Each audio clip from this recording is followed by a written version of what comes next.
Sitting at the southern tip of the Arabian Peninsula is Yemen, home to several UNESCO World Heritage Sites and rich biodiversity, but also to the world's largest humanitarian crisis, plagued by almost a decade of war. The humanitarian situation in Yemen is quite difficult.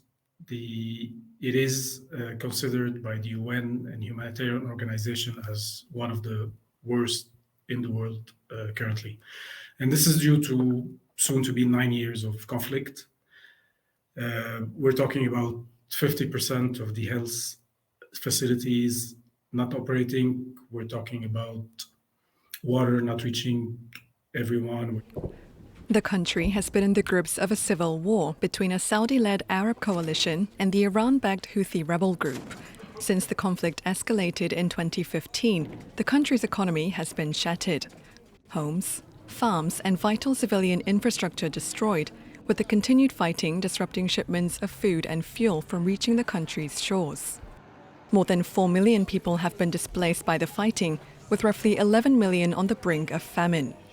The population also remains vulnerable to diseases due to inadequate health services. In 2017, the country suffered the largest ever outbreak of cholera in recent history, claiming the lives of thousands.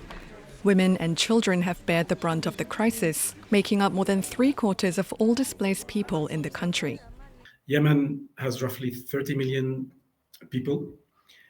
Out of the 30, 20 million, so 2/3, need some kind of humanitarian assistance. After 8 years of conflict, donors are not pledging funds as they once were.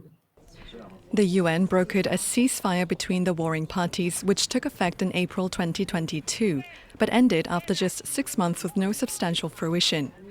With the steep drop in humanitarian funding since the COVID pandemic, Yemen's humanitarian crisis has yet more dark days ahead.